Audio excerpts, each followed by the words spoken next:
The following podcast is a presentation of Project Entertainment Network.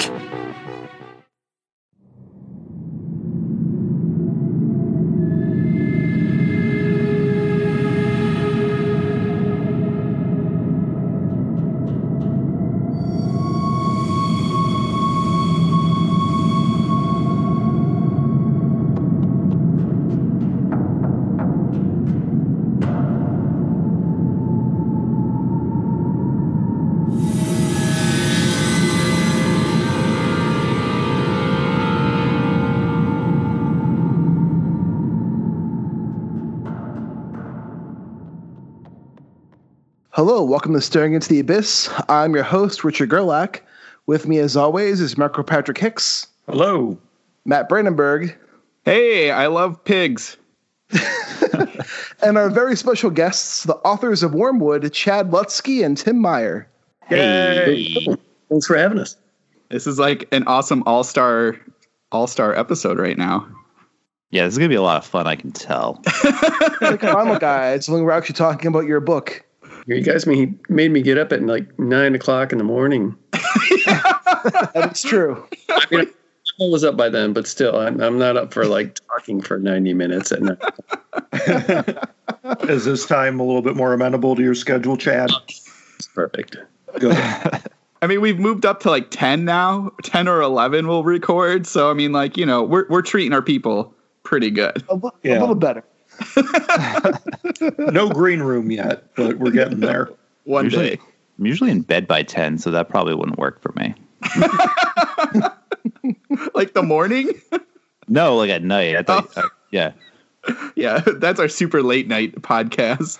That one must be really fun to be a part of. That one's only available on OnlyFans. So. The Abyss After Dark. That's where Rich gets to pull out his very soothing voice. Goes back to the old late night intro. Yeah. Oh, yeah. For today's episode, we're actually going to be discussing the new released Wormwood. Yes. By Chad Lutzke and Tim Meyer. This book is fantastic. Yeah. Just buy it. Definitely. This marks a first in Abyss history. We have never had authors on to discuss their own works in depth. So, yes, we have. Yeah, we have. We have? Who? We had Sarah Tetlinger and Matt Corley on when we talked about the Devil in the Windy City stuff. Oh, that was a Kickstarter thing. That doesn't count.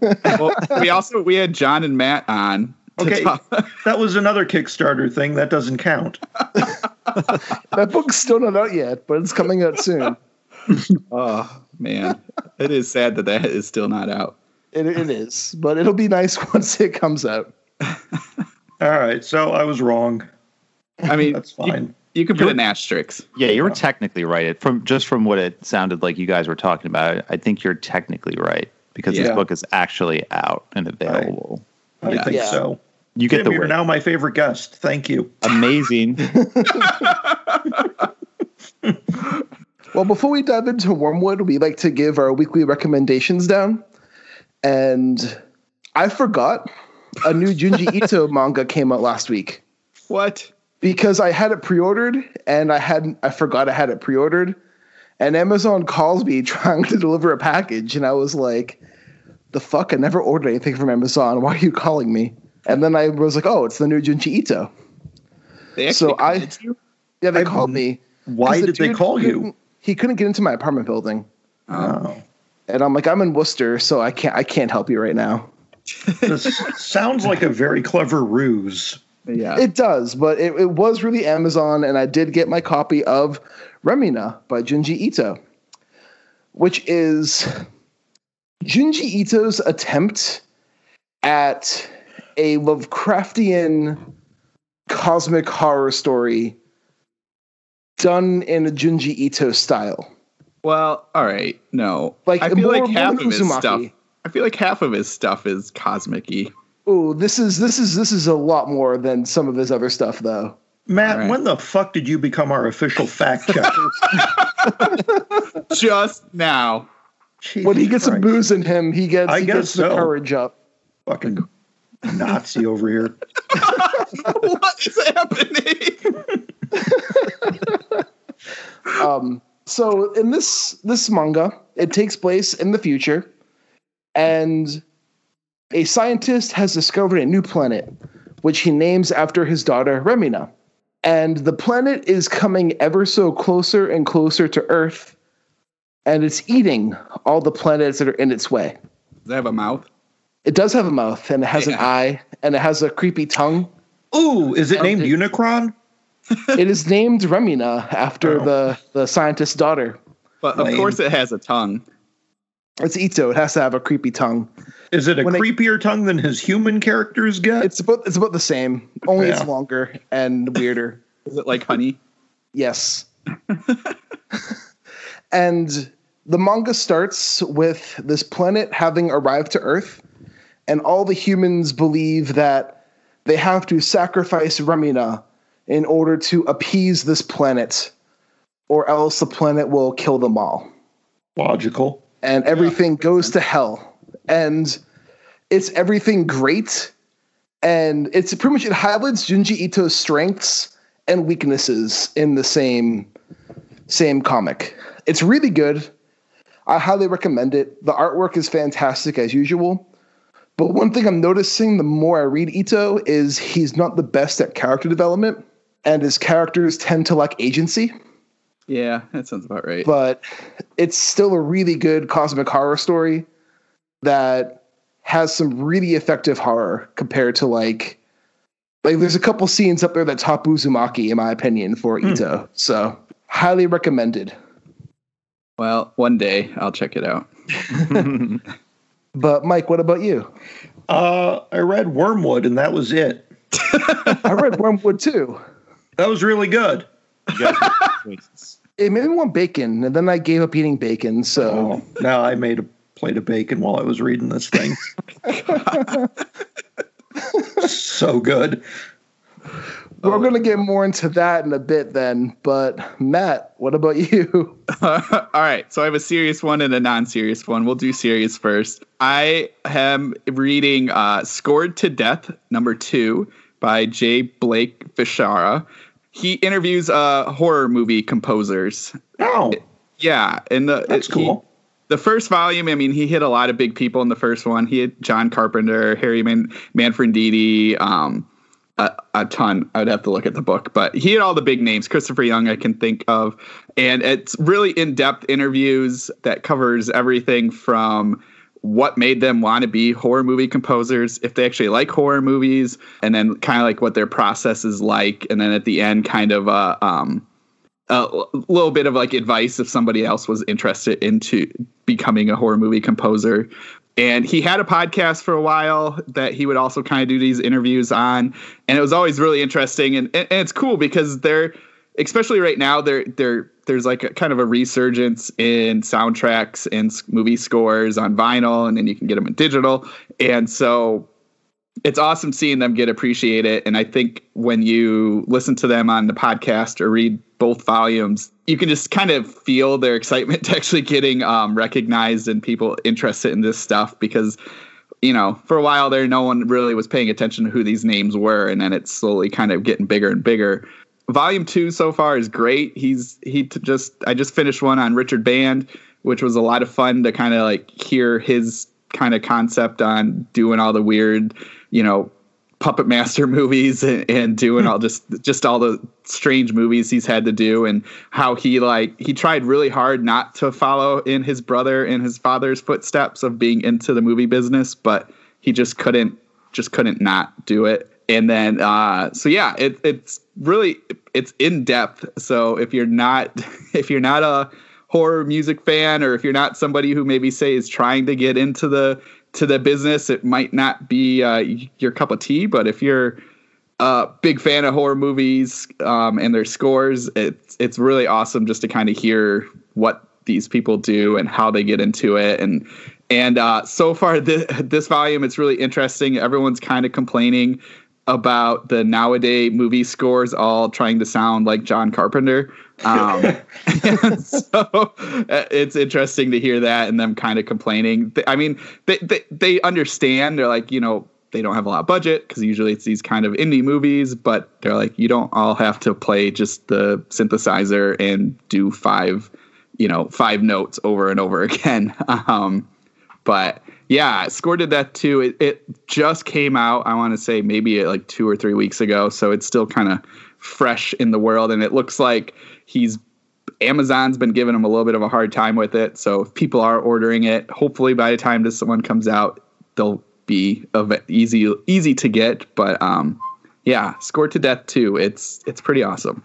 I wish now we had one of those hotkeys where we could put in like a synth score.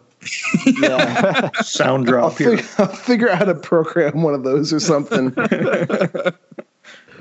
But Chad, what about you? I have been reading it for the first time. I've never read it before. And I'm on page, I don't know, like 750 something. So I'm getting there, but it's been a while since I've read anything else but it. And I think the last I finished was Hunter Shay's Slash, I think it's called, which I really enjoyed. Nice. Yeah, that was a fun one. That's a good one.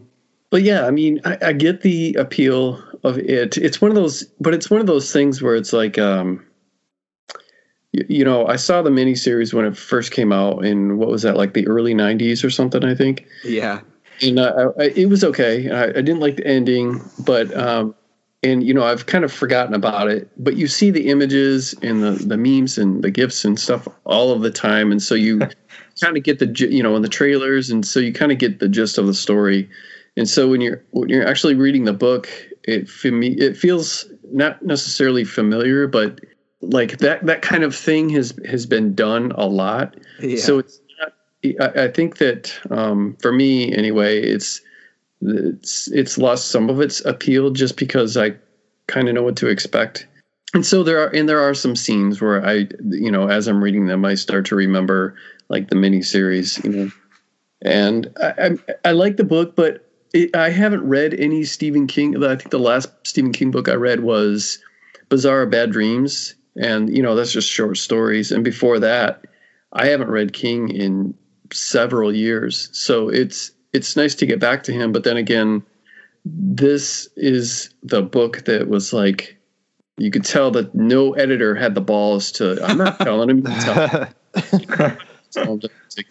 350 pages out, because at least that many pages could be taken out of that book easily. And I'm surprised so many people chalk this up as their favorite. And I'm not sure why that is. I don't know if it's because it's a cool coming of age, or people are, the whole clown thing. Because the clown thing has never done anything for me. They've never creeped me out. I've always thought they were kind of silly.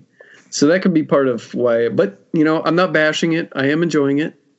It's Stephen King. It's written really well. But yeah, it's definitely, it's got some cushion, man. It's my favorite book. I believe. What? I said that, I believe. Yeah.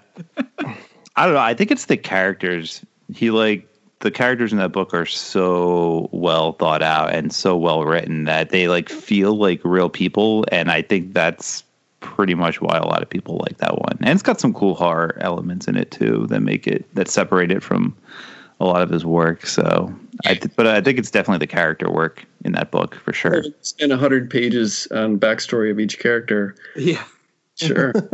I love it. I think for that book too, a lot of people, it's like their first or second King book. So it also tends to stand out for them.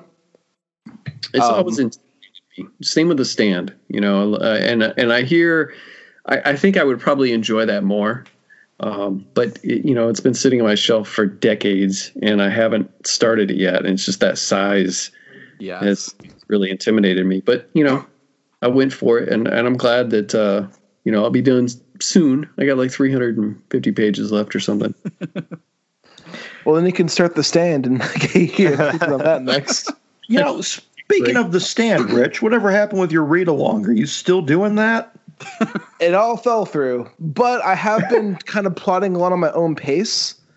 And I did watch the first episode of the new miniseries this last week. Yep. I've heard some interesting things. I'll let Tim give his recommendation and then I'll get to the miniseries. I can't wait to talk about the miniseries episode. That's going to be fun.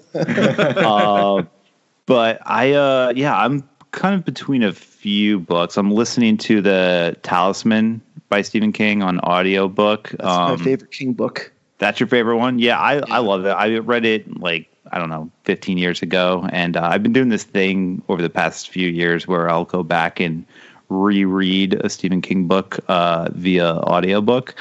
So I just happened to pick this one to be my next one. And I'm almost done with it. I'm like, there's like an hour or two left. And just enjoying that whole journey again, because that's such like a cool story. You know, also Peter Straub co-wrote it with him, and he's a phenomenal author as well. So just enjoying that collaboration. And coming of age too, isn't it, Tim? Yeah, it's I guess you could classify it as coming of age. It's more, it's like a road adventure story. But yeah, it's definitely coming of age because it's from the perspective of like a 12-year-old kid. So I'm enjoying that, and I also am like 75-80% of the way through Kristopher Triana's Gone to See the Riverman. I don't know if any of you guys have read his stuff, but he writes some pretty intense, brutal fiction, and this one's pretty good. It's about a woman who goes to like visit a serial killer while he's in prison. And she's kind of like a groupie, I guess you could call her, where she's kind of like in love with him. And he gives her like this mission to go see this riverman who lives in these woods. And so she takes her sister on this journey, and there's just like a bunch of like drama between the family that comes up while they're on this journey, while they're meeting like these crazy backwoods deliverance type characters. So like, I don't know, it's really fun. It's really interesting. It's very different from the other book I've read of his, Full Brutal, which was just like this crazy over the top, like insane book. I don't know if you guys have read that, but if you haven't, definitely put that book on your list because it's absolutely insane. But it's like the tone is very different. This seems to be more of like a serious approach, where Full Brutal was almost like satire in a way. So, but yeah, I'm enjoying that too. So, definitely recommend that. And, I just finished reading, Ron Malfi's Mr. Cables that came out recently. Oh, that's a really good one. Dude, I love that so much. It's super short. It's only like 100 pages, and I think I read it in about like 2 to 3 hours. I was just blowing through it. It was such a good read. I've read The Detained by Kristopher Triana, and I like that one a lot. I have Full Brutal. I'm looking at it right now on my little windowsill bookshelf. Dude, I think I have some of his other books too. I think you would love Full Brutal. It's so crazy. It's insane. I bought it from him when I met him last year, but I need to check that one out eventually. He's a nice guy too. Like he's like, oh, super nice. He writes like the craziest, most fucked up shit I've ever read, but he's like one of the nicest people I've ever met in real life. He's really nice. Who did the narration for The Talisman? The same guy who did The Dark Tower, the first 4 books. I forget his name. I could look it up real quick for you, but he does a really good job with it. Hold on, let me pull up Audible real quick. It's amazing. He does a fantastic job. Yeah, that's cool. That one I like Chad. I haven't read King in a long time, and that was one I don't know why I never read that one, but there was a period where I was trying to do a bunch of the Dark Tower kind of tie-arounds, and I don't even know if that one is tied to that, but it feels like all of his books are somehow tied to Dark Tower. So The Talisman is a bit more directly than some of the others. Is it? Like, I can honestly say that The Talisman might not be King's best book, but I have like a really strong personal connection to it. Like when my mom was in the hospital for the first time when I was like 18, I was like reading that book like by her bedside when she was sleeping. Yeah. So like I have like a strong connection to The Talisman. Nice. Yeah, Frank Muller did the audiobook. All right. And he did the first 4 Dark Tower books, I think, and then I think he passed away. And so like the last 3 Dark Tower books are narrated by somebody else, but you can't really, it's still good. Nice. And Chad, sorry, I was just thinking about, so when you're reading it, Are you having a hard time not picturing like Tim Curry and John Ritter and all of them?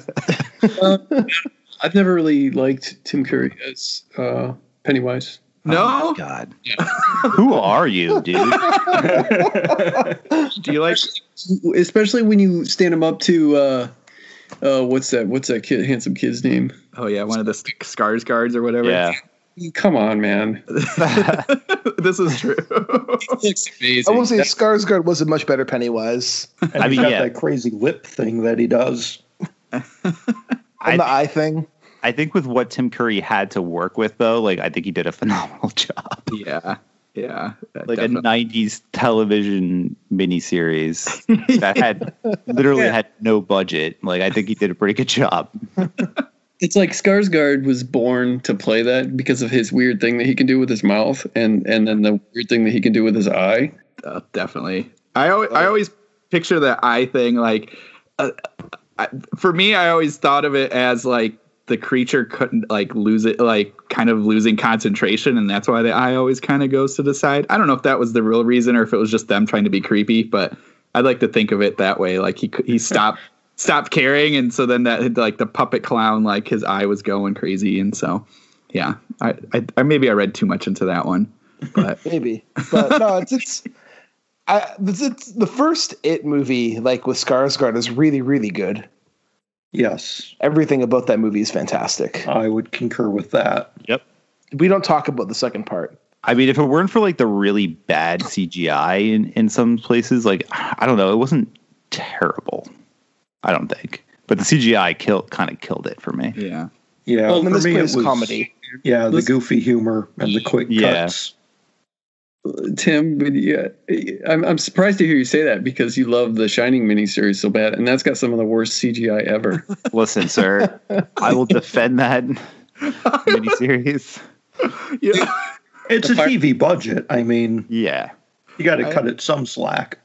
Tim just likes it for Stephen King's cameo as the band conductor. No, I'm actually a Steven Weber super fan. I'm like the head of his fan club. So I'm curious, Tim, have you listened to his reading of It? Yeah, I actually revisited that maybe like 2 years ago, and that guy crushes that book. Like, oh it is God, so it's amazing. Good. Yeah, like it's like everything about it is I actually want, like, listening to Chad talk about it makes me want to go back and revisit his narration of that again because it was so good.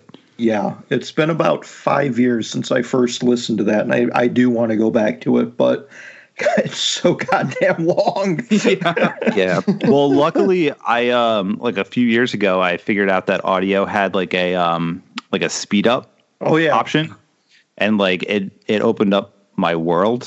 I think the audiobook for it is like something ridiculous, like 48 hours long, and something like that. Yeah. I think I listened to it at like 1.80, and I got through it in like 29 hours or something. Goodness. So, I like when you do the double speed. So you've got the Steven Weber acting, but he sounds like one of the chipmunks. Yeah. I don't go that crazy. You have to experiment it because it's like different with each audiobook because each narrator reads at a different speed. So like some of them, it's like 1.6 is like perfect, but then sometimes it's like too fast. So the It audiobook is 44 hours and 55 minutes. Yeah, it's ridiculously long, but it's totally worth it if nothing more than to hear Steven Weber talk for 44 hours. Absolutely. It's like a one-man play that he does of that whole goddamn book, and it's phenomenal. It's like, if I have to assume he won some sort of award for it, and if he didn't, that's a crime. Yeah. Agreed. If he wasn't given an award, he should be. Yeah. I'm gonna make him an award and send it to him. I think they should just give him an Oscar for it, frankly, just honorary at any rate. Yeah, I agree. I don't see why that shouldn't happen. I'm sure he'd appreciate it. Oh, definitely. Yeah. An Oscar and a Grammy. Fuck it. Give them both. this was my Give him an EGOT. my roundabout way, because I read I read The Shining right around when that miniseries came out. So throughout the entire book, I pictured all of those characters from the miniseries in the book. It was a super weird thing because it's not Haley Joel Osment, is it? Who's the kid? No, I don't know who the kid it's is. not Haley Joel Osment. No, but he's I don't think he does. I don't think he ever really did anything. All I know is if you're reading a book and all you can do is picture Rebecca De Mornay, that's okay. Yeah. I wouldn't complain about that. No, it's all right. I don't know, man. I really love that miniseries. I'm actually looking at it on my shelf right now, and I just want to watch it. Yeah. I do want to revisit that one and Storm of the Century. Hell yeah. Yeah. I like Storm of the Century a lot, so maybe it's my high school self when I watched it talking to me, but I liked it a lot back when I first saw it. Storm of the Century is weird. It's like really slow. It's like one of the slowest things King has ever done, but it's like super like intense. It's like the slowest thing I've ever watched, but it's still very intense at the same time because like you don't know what's going to happen. You don't know what the decisions the characters are going to make, and it's good. I like it, but it is very slow, and I can see why a lot of people kind of write it off. Well, it's just such a good snow day movie, though. Oh, totally, yeah. Totally.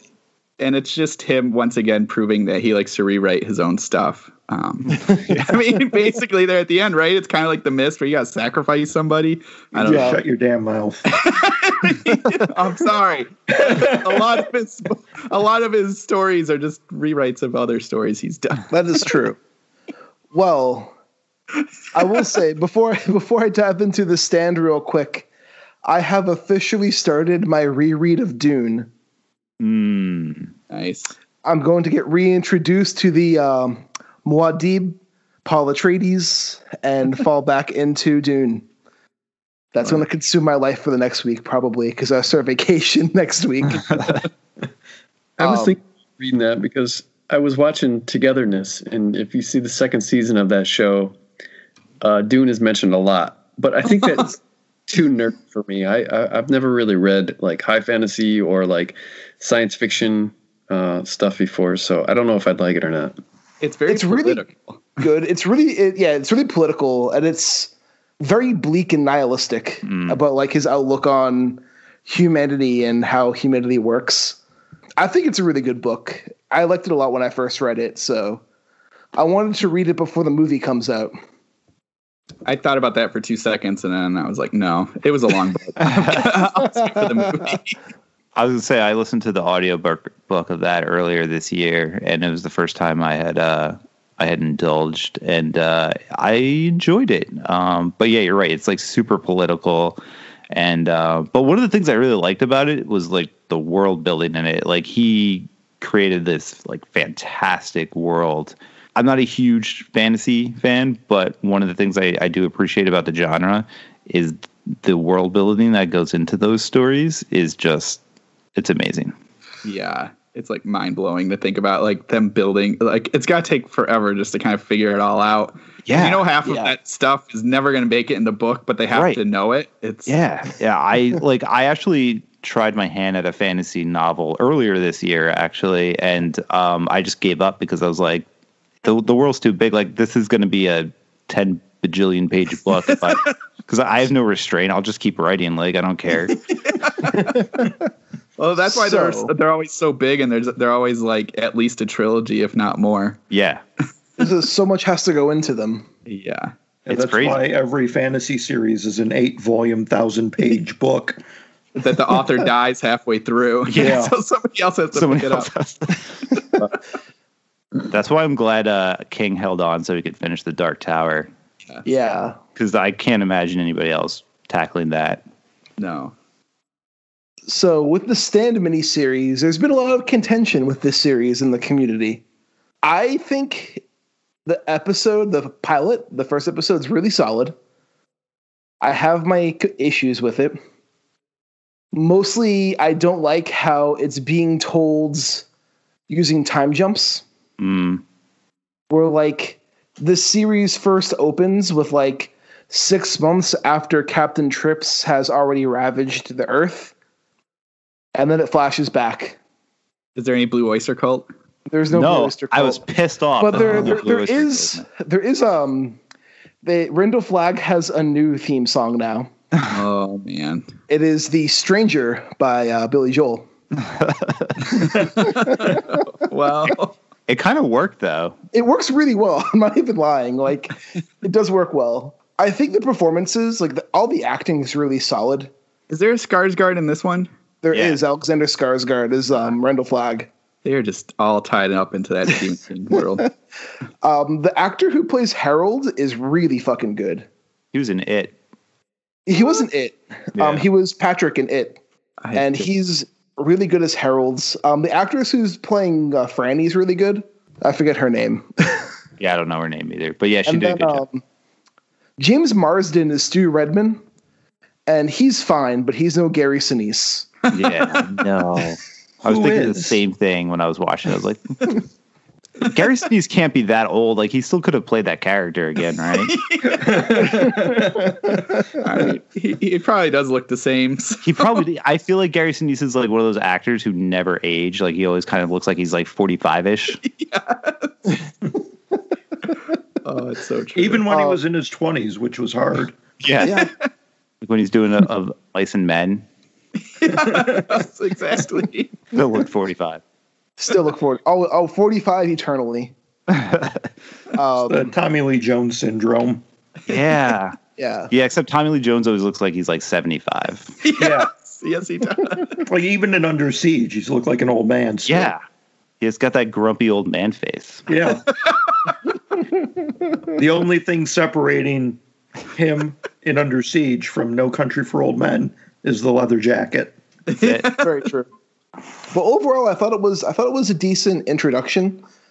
They're introducing everything kind of oddly, I feel, by jumping back and forth, and there were some cool little moments. Like, you had J.K. Simmons having a small role. Does he demand pictures of Spider-Man? He does not demand pictures of Spider-Man.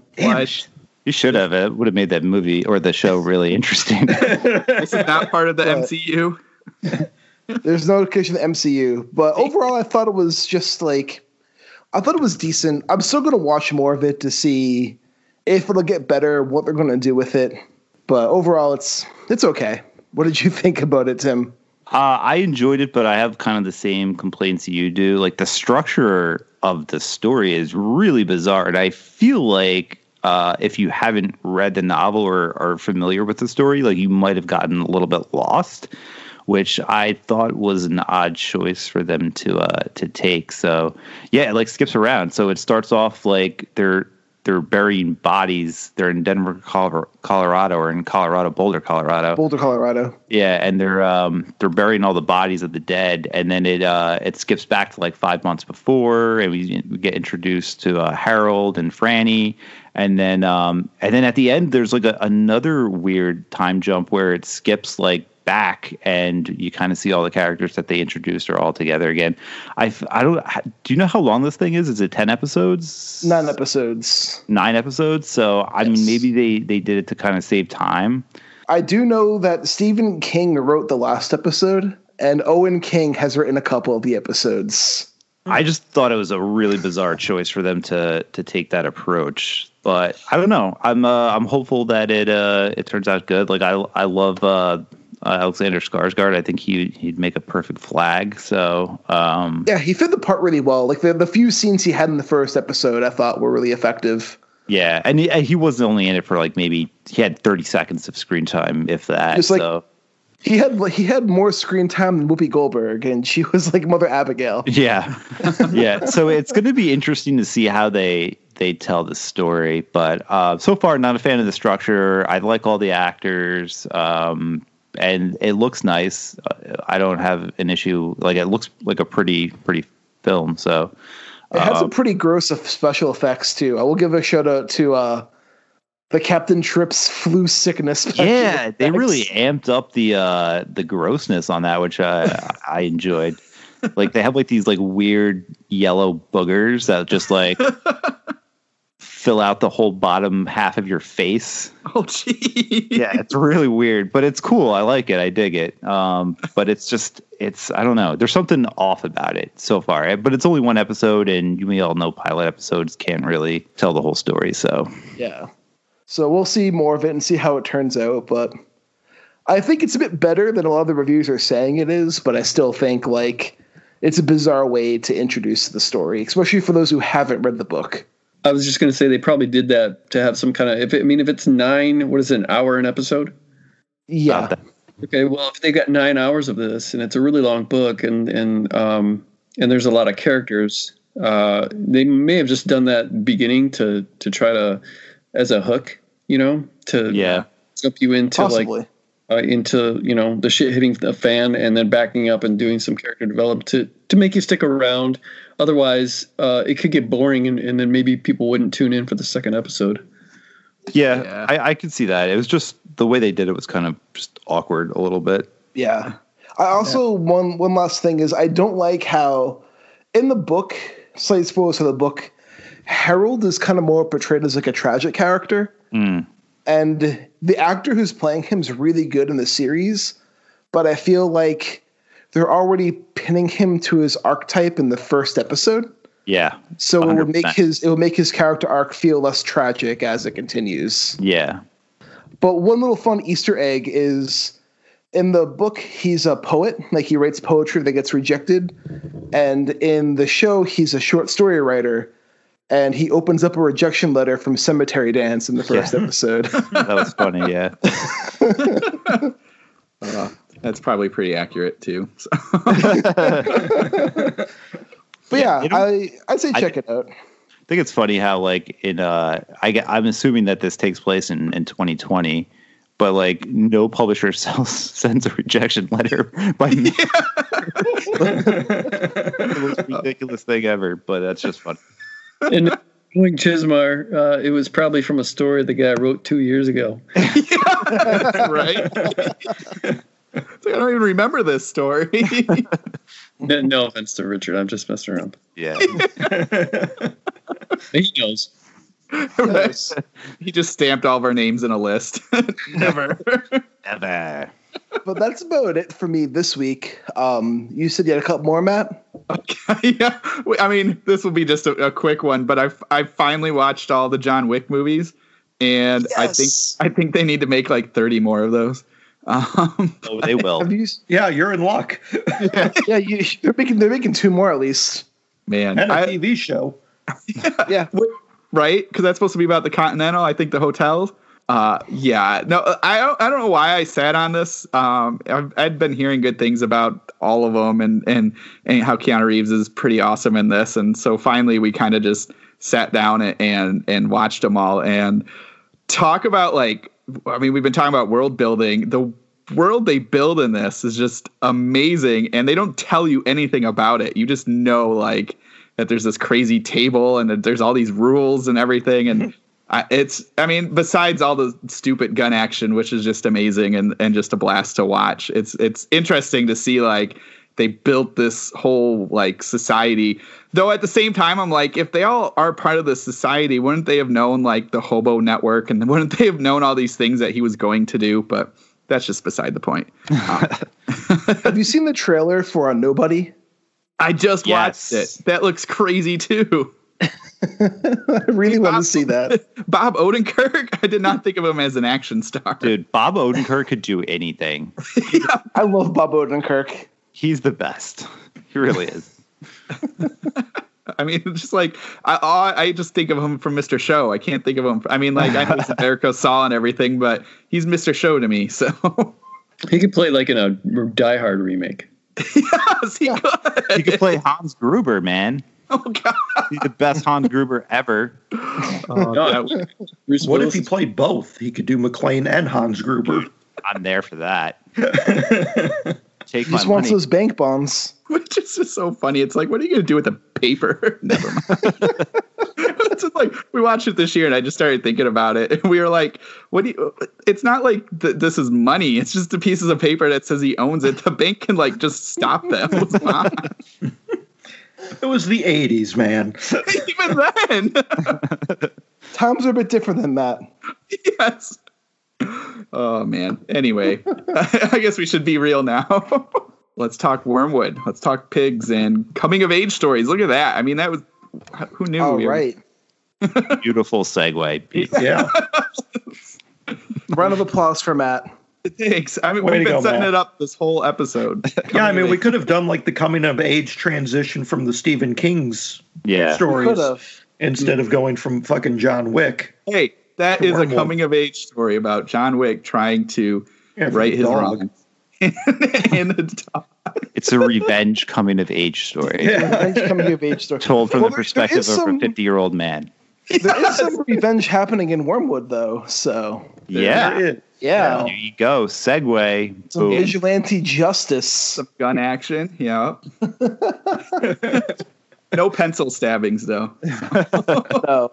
No, but you do get to stab a bully tied to a tree. Good times. So what are the rules here? Are we allowed to spoil everything, or we just? Oh yeah, we spoil everything. That's why Chad doesn't listen to the show. Richard. It's because of me. I'm Mr. Spoiler. Yeah. What the hell? You have a new mic or what, dude? Because you sound way better than you used to. That's because we bashed him. It's a long story, but pretty much my laptop was registering my headphone microphone instead of my microphone. Uh-huh. And so for like fucking 10 episodes, it was my headset mic that was picking it up. And I didn't realize that it was that until after 10 episodes had passed. We're like, stop messing with all those paper. Like wrestling around and yeah. So we finally badgered him to look into it, and he did. It's more like I finally figured it out what it really was. That's amazing. I mean, a crazy idea would be to broadcast with just the one microphone.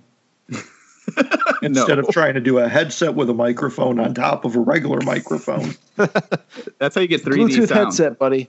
Yeah. It's called like Dolby Audio. Come on. Just trying to go for the Bane effect. Yeah. Yes. but yes. We can... Oh, no. But yes, we can spoiler this story all we want. Yeah. Sweet. So I will say before we dive into the story, I think I speak for Mike and Matt, where we all highly recommend you pick up a copy of Wormwood because it really is a fucking fantastic book. Thank you. Oh, I appreciate that, man. Tim and Chad are just awesome to begin with. Like, get true. Wormwood, but get all their other stuff too. Yeah, no, Wormwood. I mean, like, yes. Well, let's get into it. But it was awesome. It was. It's funny because like I wasn't sure what to expect, which I'm sure that's just the way kind of books are. But I was like, what is this going to be? And I kept thinking of Wormwood, and I kept thinking of like the way she was acting. And so like as you're reading it and you start kind of getting into it, you're just it will blow your mind on like what the story is and like kind of how it's telling multiple stories, especially once you get to the end and you realize what actually is happening.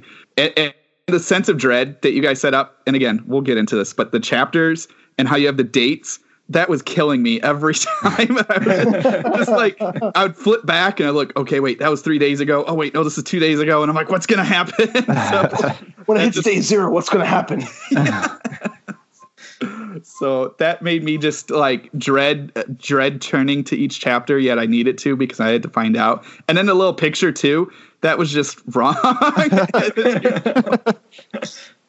You guys read the Silver Shamrock edition then? Yeah. Yes. Yeah, we got a digital copy. Okay, yeah. Those interior illustrations were great, I thought. Yeah. Who did the interior?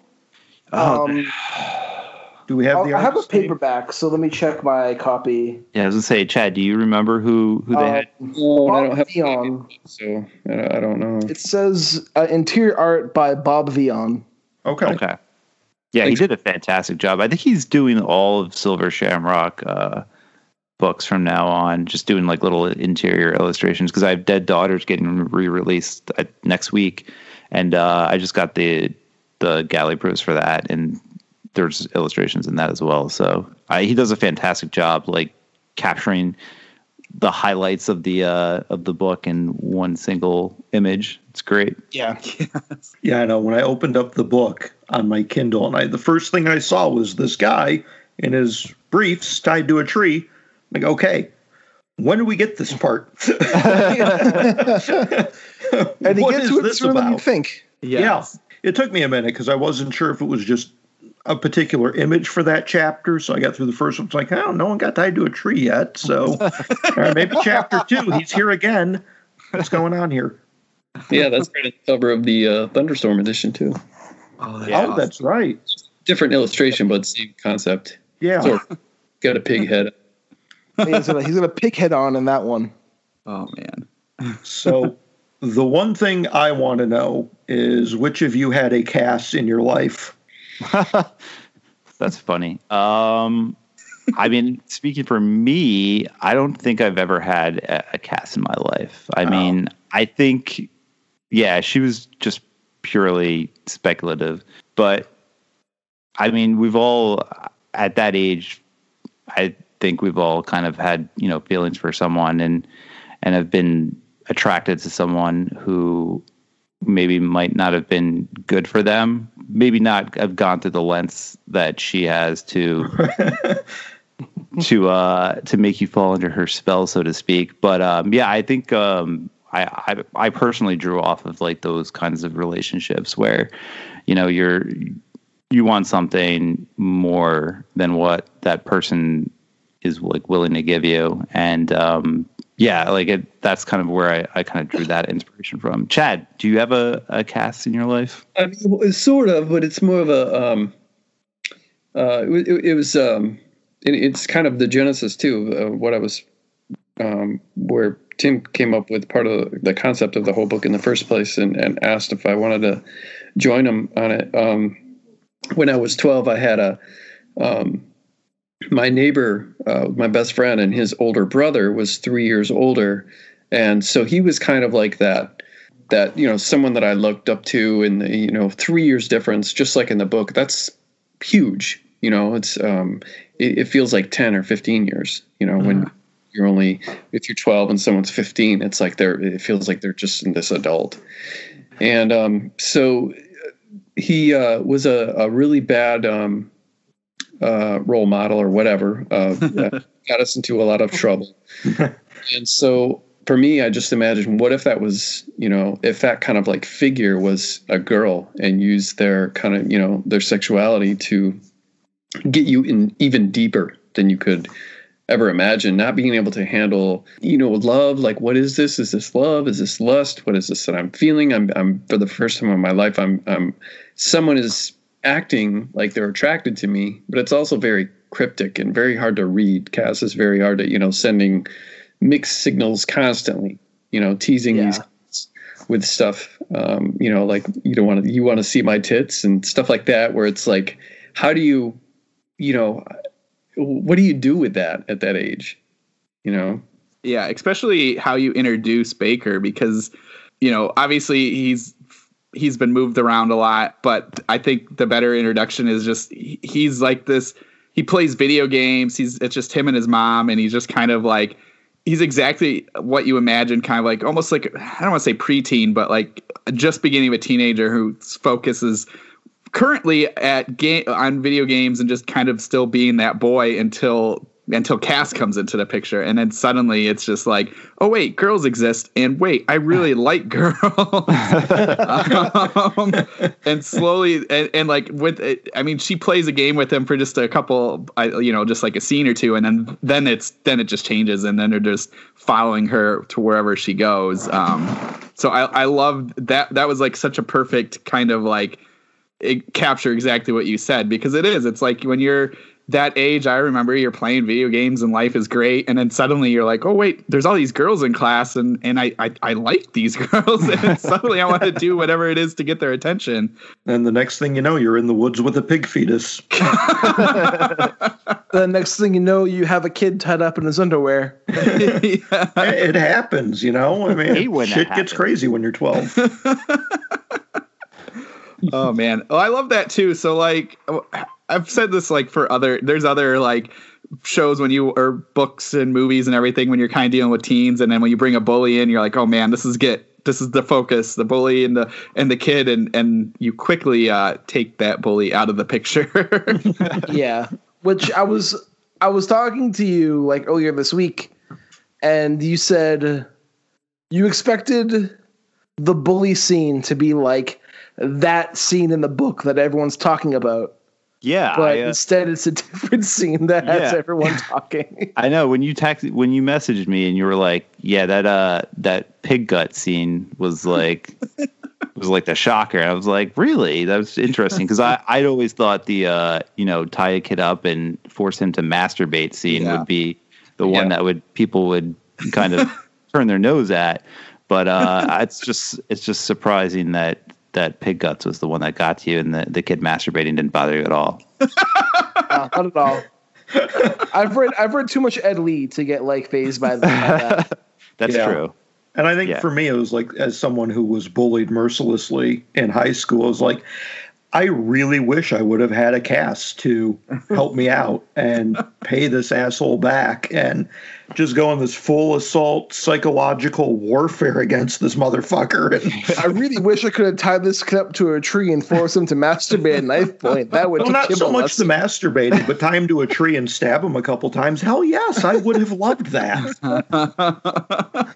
It's like high school me fantasized about that so much. But that was such like the ultimate like kind of emasculation of that kid. Yeah. That part did kind of like, I loved it. I mean, like obviously for the bully stuff, but also just as like just this ultimate like twist of like, you think you're top shit, but let's actually see it. And it's just like, damn, that just, especially for like a 14-year-old boy. I mean, that's exactly the last thing he wants people to see. Oh, totally. Yeah. Oh, it was great. When we were writing that, Tim had sent me, chapters back, and I got to that part because that's all him, and I got to the part, and I was like, oh wow, and then I kind of paused, and I was like, can we do this? And then I was like, hell, we're doing this. It shocked me, I was like, wow, this is okay. We didn't even talk about this. So yeah. Did you feel like you had to one up him after that, Chad? No. Well, it was weird the way that we collaborated, because usually I've done a few collaborations before, and it's pretty much always been like pass a chapter back and forth. For this, we had decided early on that wasn't going to work out for us because our voices are totally different. So, and we didn't want the readers to be like held up on the changing of the voices. Mm-hmm. So we figured the best way to go about it was to have one of us write, a few chapters first, then hand it back to the person, have him rewrite it in like his voice, and then continue on, write the next 3 chapters, and then go back. So Chad didn't, like, we had talked about the story, and we had talked about like themes we wanted to incorporate and like the major plot points, but we didn't really talk about like the specifics of the actual plot. So a lot of what Chad got was something he really wasn't, I guess, prepared for. and so that scene in particular, I won't forget, like when he messaged me after he read it, he was just like, wow, was not expecting that. Yeah, I think we had like a bullet pointed what do you call it, those things I don't do, outline. We had like a and it covered most of stuff, but it didn't that. I can't remember anything else that like really surprised me or anything that I wasn't expecting, but that was one, and I thought that was great. Yeah, I was wondering that. I mean, like, especially with collaborations, it's always interesting to kind of figure out like who did what or like how it all works, just to kind of get an idea, because you write a story like by yourself, you're kind of just thinking, all right, I want to do these things, but like tying somebody else into that always seems kind of interesting. So it's neat that it sounds like it was sort of plotted out. So did you guys just like fill in the in between spots, kind of each other kind of thing? Yeah, I think we had like a pretty rough outline in like a shared document, and then then like I said, I would take like 3 chapters and I would just write them, and then I would hand it back, and I would fill in the details, and then anything Chad didn't like or wanted to change, he would just go in there and change. So yeah, I mean, rough outline, and then it was kind of just, I write whatever I wanted to, and then Chad would kind of have like the final say on it, because sometimes my ideas, I tend to go a little crazy, and he had to like reel me back in. Yeah, I know you two do have some pretty disparate styles, so yeah, this was an interesting mashup. I don't know, with the exception of short stories, I don't usually go into supernatural territory. Mm-hmm. And so yeah, there was some stuff where Tim had tried to squeeze some of that in there, and then I just pull it out, like whole scenes or you do like a rewrite on a chapter or something. But yeah, it was interesting, and I know 2 good friends of mine write like this, and they make a living doing it. But that's how they do it, and that's how I got the idea. Was one of them, they do an extensive, like a super extensive outline. We didn't quite do that, but they like we knew who was going to die, and we knew in what order things were going to happen and stuff like that. And then, but these friends of mine, one of them does the whole complete first draft, and then the other person goes in and they do more like revisions. Some of these were rewrites, some of them were like revisions, but it was definitely like in the way that it sounds. I mean, it was a full collaboration. It doesn't, if you think about it, it sounds like it wasn't like Tim wrote the book and I came in and edited it.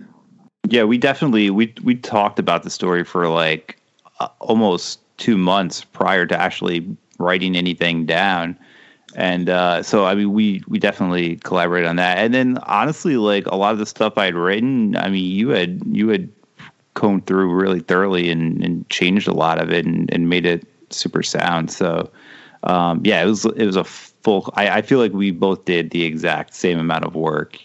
Yeah, and I did a interview today. Tim and I had to fill out this interview questions, and one of the questions had to do with something about how we worked together as a team. And I'll bring it up here too. I use the analogy of like during our like Skype meetings. I think I gave an idea of how I wanted to see Cass: assertive, spunky, kind of innocent, rebellious type of girl. And when Tim wrote first chapter with Cass, he like absolutely nailed exactly what I was talking about, like her mannerisms and the way that she was talking and stuff. Like when she first shows up to Seb's house. And so that helped me to it's like I use the analogy of like if you're a musician and you want to write a song and you know what kind of song that you want to write, but it's just not coming out. And then you sit down with your drummer and they start, they throw a beat down and then it forces this riff out of you. And that's kind of how it was. It was like Tim was like this drummer that, hey, I want this kind of, let's have this kind of song. And then he just gave that, and it really gave life to Cass right away, and that worked really well. I will say, oh, you go, Mike. Well, I was going to say, I'm very curious now about the supernatural elements that were pulled out. Was there an original plan for Wormwood that would have made this much different than the end result? Oh, totally. Yeah. So like when I had first, going back to when Chad kind of gave me the idea when he was talking about his youth and his story on another podcast, actually, I had gotten the idea. He had talked about, him hanging out in abandoned houses and like, drinking and doing graffiti and like all these bad things. And so that kind of like sparked the initial idea. And I think like my original idea was to do something cosmic-y horror with it, because that's kind of like where my mind kind of always tends to go. Mm-hmm. And when I had asked Chad, when I approached him about it, he was just like, I'm into it, but I don't want any, supernatural or any cosmic horror or anything. I just want to tell like a real life story. I think it would work better that way. And me, like I'm kind of really easy, go with the flow, as Chad could probably confirm for you. So I was like, sure, whatever, fuck it. Let's just, write like a regular story. Very few of my stories don't have a supernatural element to it. So I thought it'd be kind of cool and challenging to do. But like throughout the story, I would throw in like, I think I wrote this one scene where Baker's like in the bathroom, I think taking a piss, and he sees like Cass, but it's not really Cass. It's like this creature that's like like her skin's like all charred, and it's just like an ugly version of Cass, and like she's just like kind of threatening him, and like it's just like it was like a surreal moment for Baker that kind of just brought out his skepticism about Cass, and Chad was just like, no, not having that. So burn victim Cass had to get cut. Yeah, so I had to cut that whole scene, but it's cool. I'll just use it for something else. I was saying, now you have all of that material you can make another book with. Yep. But yeah, it was cool. One of the things about collaborations is you have to like totally trust the person you're writing with, and like I said, I'm pretty laid back and easygoing, and I can pretty much get along with anyone, with few exceptions, obviously. But like anything Chad wanted to cut, and I was just kind of like, yeah, man, whatever you want to do, it's fine with me. It's interesting with the supernatural thing, because that's part of like where I was going at first with it. I kept thinking of it like if she was if she was like a witch or something. And that's because I kept thinking of Wormwood, and I was like, okay, maybe this is where it's going, which I'm glad where it went. But I also think too, like you do have like a nice little taste of it, just like where Baker kind of like he's imagining her in certain ways, and he's seeing her in certain ways and not sexy ways. And that's what kind of I kept thinking. I was like, oh, she's in his head and she's messing with him, and like the voice. Yeah. Yeah, that was like, that's the little remnant of we're talking about Ghost Cass. Yes, which I liked. I thought that was a nice touch, because I mean, again, talking about like a teenager kind of thing, you're gonna twist their voice in your head, and considering how his life has been going so far, so of course she's going to be kind of a little bit more evil and ghost-like in his mind when she's whispering things to him and doing certain things. So I was like, okay, I'm on board for this. Yeah, that was the stuff that Chad missed. You snuck it in after the final revision. Yeah. After we got the galley, I was like, let me add all this crazy stuff back in there. You'll never know. When you were making... Oh, I'm sorry. You can go. No, you go ahead. I got my idea later. I was going to say, when you were making this story, I know like the heart of the story is about Baker and Cass, and like their relationship and Baker's feelings about Cass. But when you're making this story, how did Seb fall into the picture? I think we just wanted to have a friend that he could relate to and have a relationship with, and just use him as kind of a tool to show the pull of Cass too. I don't know that I don't remember like having a discussion about Seb other than just having him there for, like I said, as just this friend, and to see, and somebody that's going off a deep end more than he is. Like his moral compass is Seb's is like broken, and he's just going off the deep end, and his idea of like Baker has this kind of like a certain respect, I guess, more about women than Seb. Seb is a little more outspoken. Yeah. And a little bit, he says some inappropriate thing, like I'd eat that and stuff like that. That's just, like that. Where Baker's like, wow, dude, chill out. Yeah. There's a lady present kind of a guy.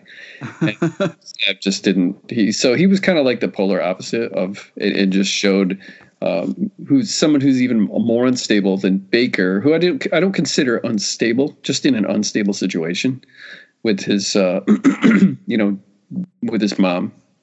But Baker is unstable, and so to see what Cass could do to someone like that. I liked like the few scenes I liked with Seb, especially involved like with him and alcohol, and like he's just totally going off the deep end, like at like 13 years old. Yes. Yeah, he's an angry drunk for a little kid. 13-year-old kid. That's the thing too. Like with alcohol, I mean, you don't know how like you're gonna react. Like me, when I drink, I just turn into like a happy, silly idiot.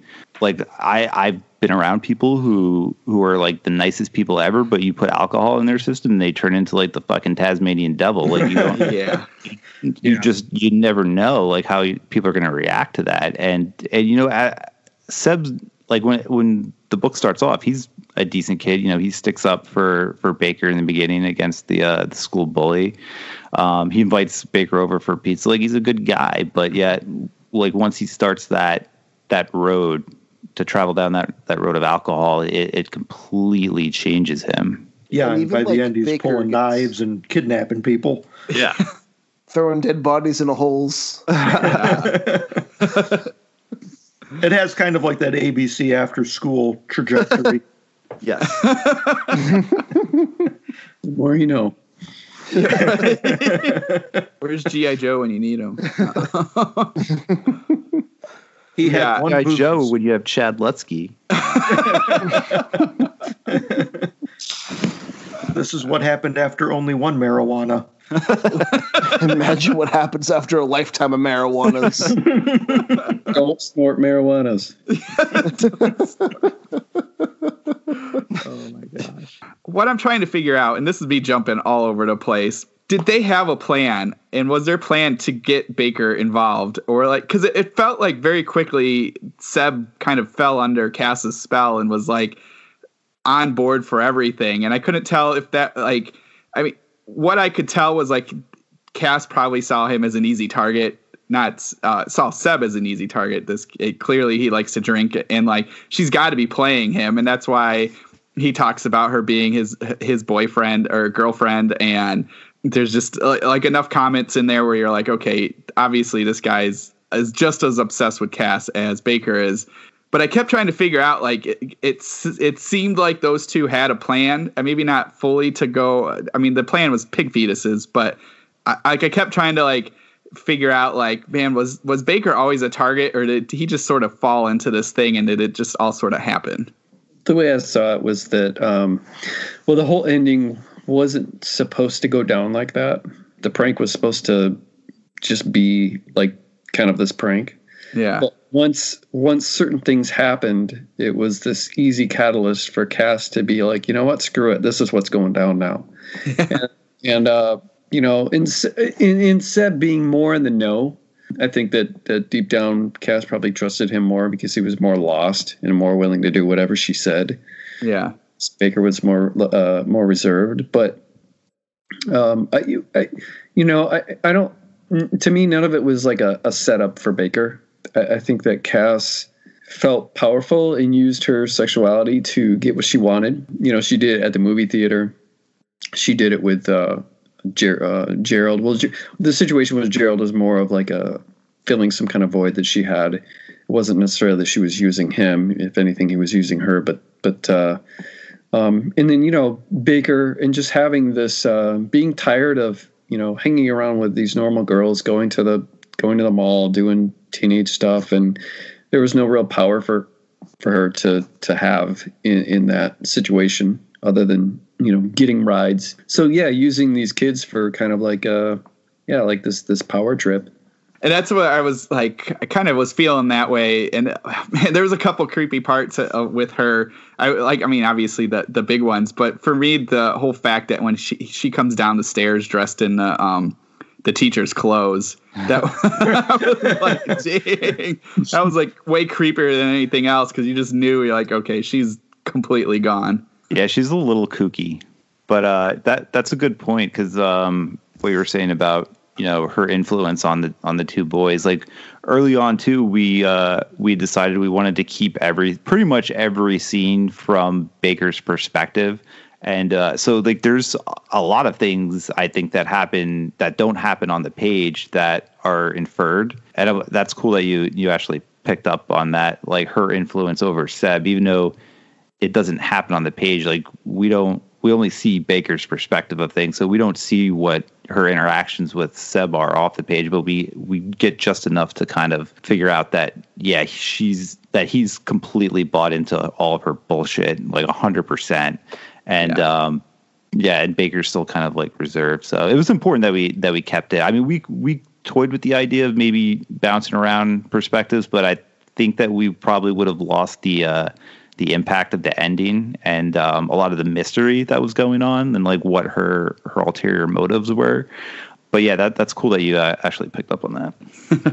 Well, that too, and like talking about that, keeping it on Baker's perspective gives you like a couple of different things, because it gives you as the reader kind of that, I don't want to say jealousy, but you're wondering like what she's doing, just like he is, what she's doing with Seb.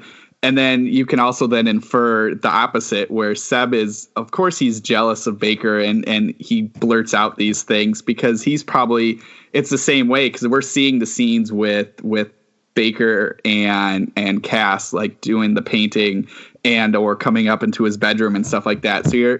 So you're guessing at, like I was guessing, it's like, all right, well, clearly she's probably doing these same things with Seb and we're just not seeing it. And then, which is just this kind of like crazy power trip. It kept making me think. I just started thinking about it. I don't know if you know that one Meatloaf song that had the video about the girl that was older, and never mind. What? There's I think it was off of Bad Out of Hell 2, where there was an older girl and he was singing about being a teenager in this like magic summer, and she was like basically using him. But anyway, that's my. What's the name of the song? Because I wanna find it. I can't remember. Love, but I won't do that. Maybe that one. It's off of Bad Out. It's off of Bad Out of Hell 2. Look on that one. That was like the big hit off that record, I think. Yeah. So I can't remember if it was that one or if it was another one. It was some long. I just remember it having a music video that it was all about some magic summer. But then you kind of realize, because it's Meatloaf, that he's the sad sack and she's just using him. So Poor Meatloaf. Poor Meatloaf. His name was Robert Paulson. Every time I think of Meatloaf, I think of Fight Club. Yeah.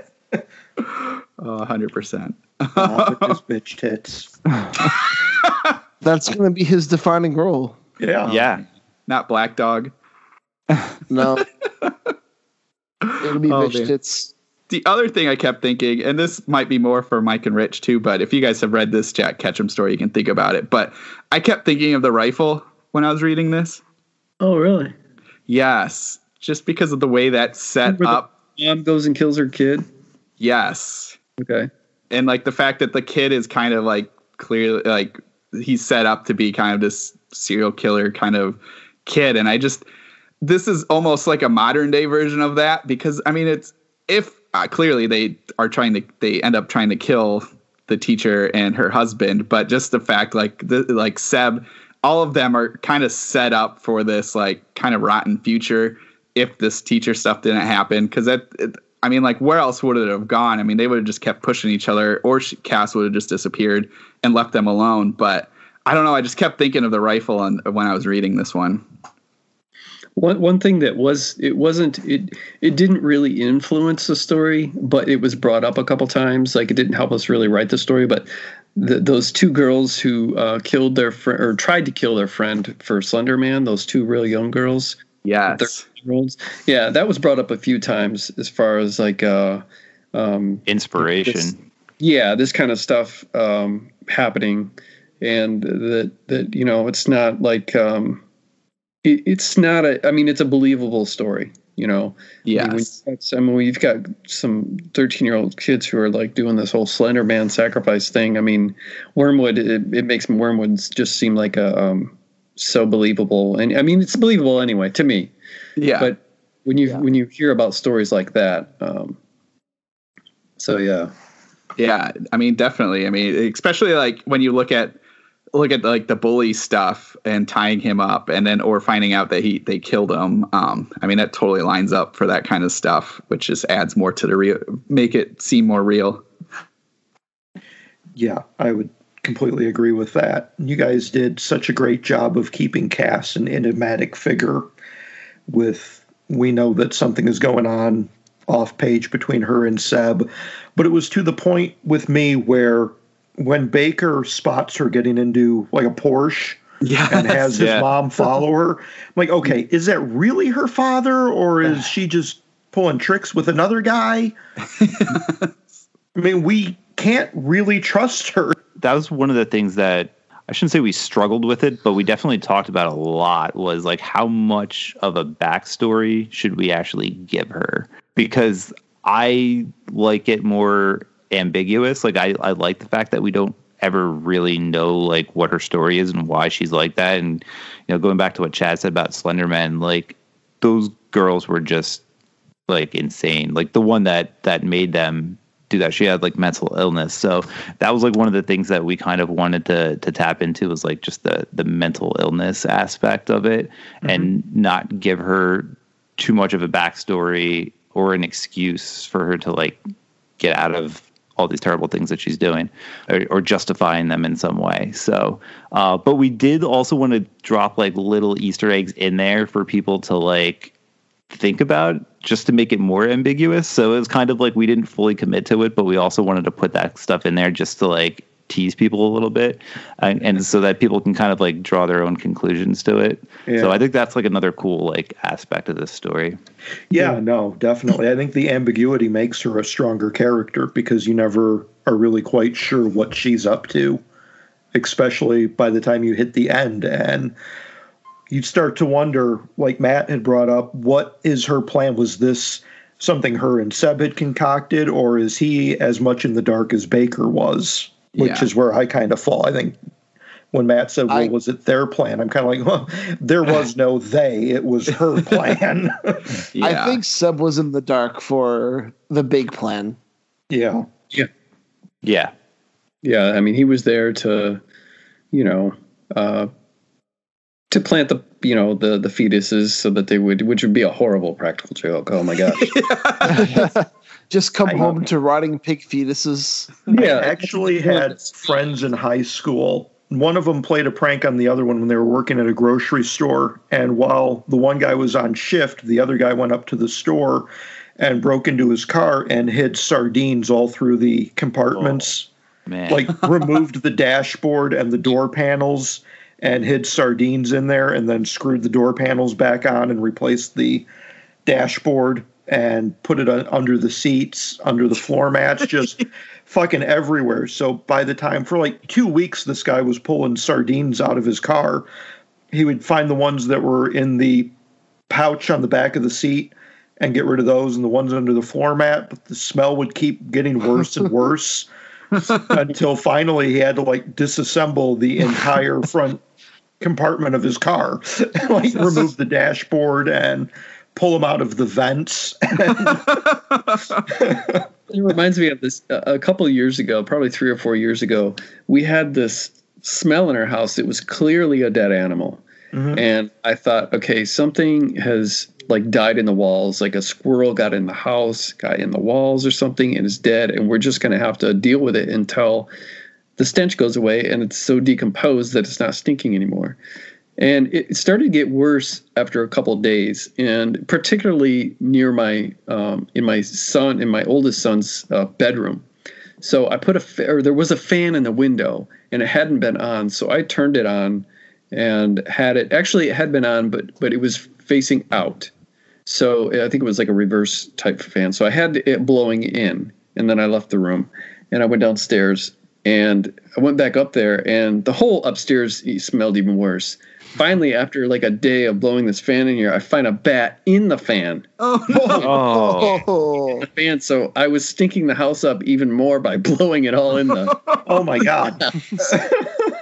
Jeez. Dude, similar to Mike's story, I was doing like a East Coast tour with a local band, helping them sell merch.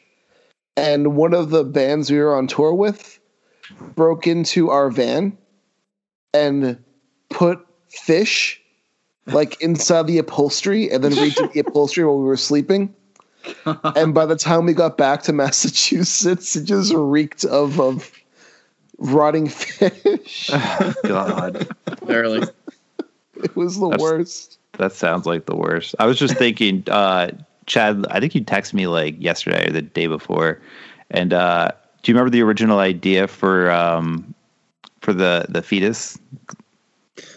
That it was going to be a frog. Yeah, we're gonna have a frog, because like that was typically what we dissected in like biology class, at least when I went to school. Yeah, like, same here. But now they use pig fetuses, and just how different would this book have been if we had used the frog instead of the pig?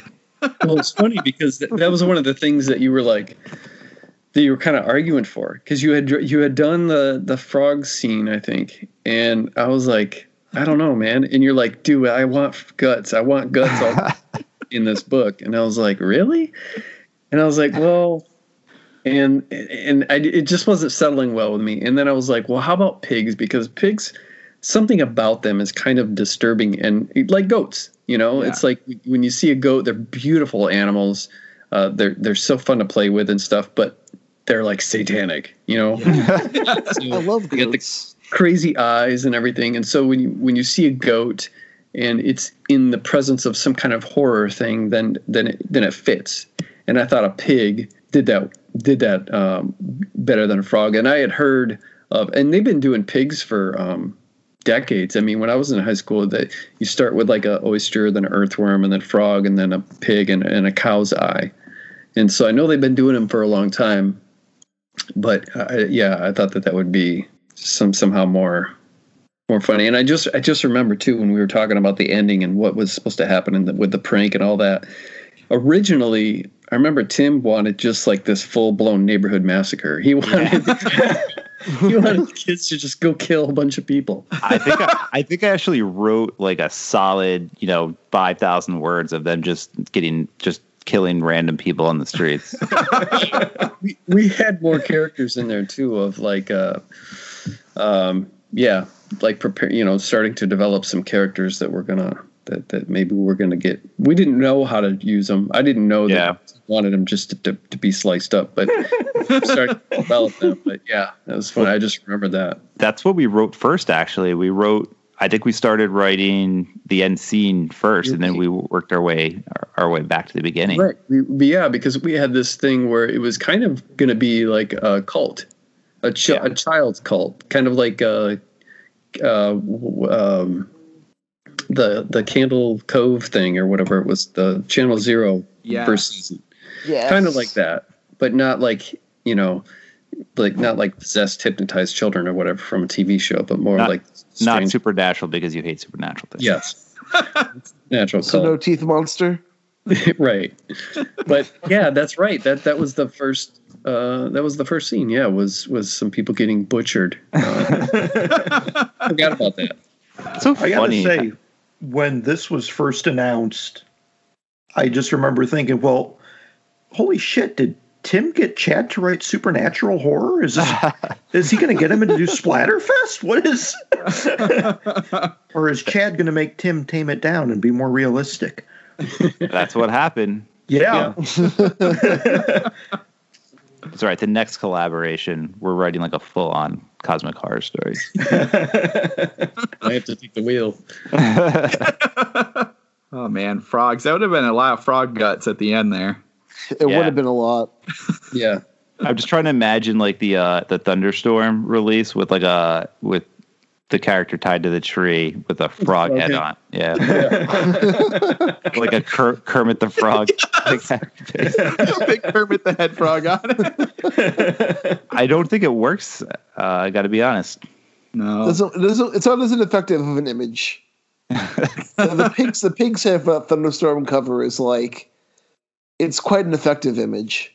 Yeah, it's really cool. And, to Chad's credit, like the pig thing, I think worked out maybe even better than he imagined it. Cause like it really says something about, especially the stuff with Gerald at the end, when she's like, stick the pig, and like she calls him a pig, and he is like a pig. He's like a disgusting human being for preying on a 15-year-old girl. Yeah. So like that kind of imagery kind of worked out in our favor. Wouldn't have been effective if it was a frog. Yeah, very true. Stick the frog. Well, You would have had to have made him French. You know, to pull that one off. Stick the toad. the corny humiliation scene may have worked even better because he'd have the Kermit head on, and then Cass would make him stick his hand up his own ass.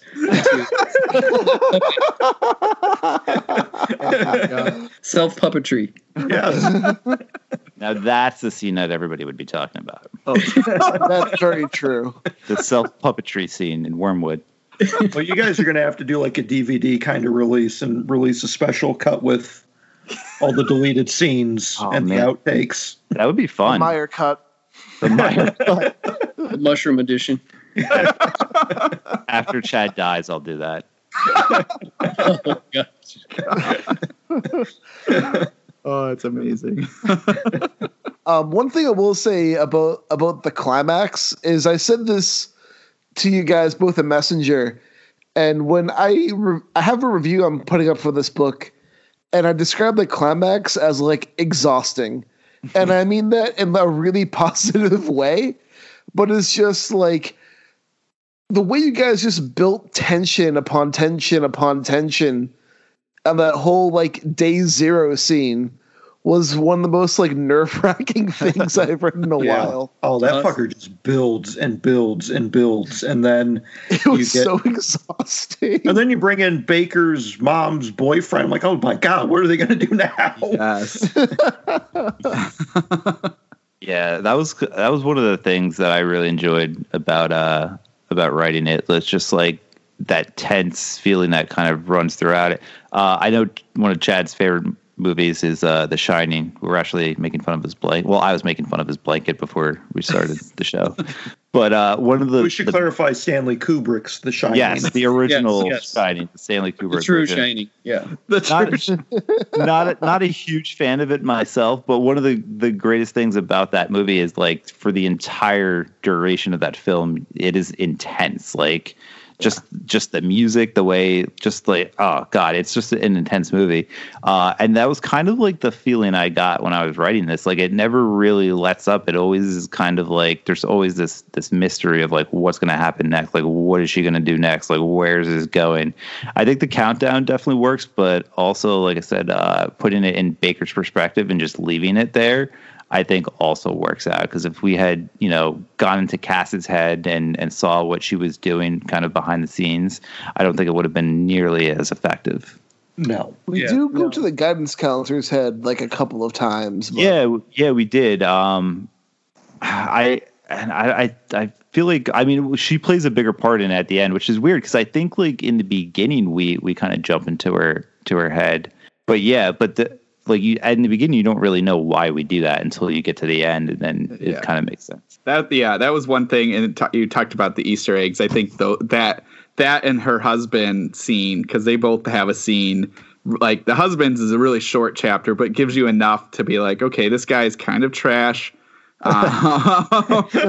He's doing something wrong, but it leaves you enough to be like, well, gee, I wonder why he was put in here. And then like when you find out that the guidance counselor, again, we've already said we're gonna do spoilers, but you find out the guidance counselor is pregnant, you're like, oh, okay, this is cool. It's kind of leading us into this nice story for them and them trying to like, I don't know, say Matt's Baker. never read Tim and Chad before.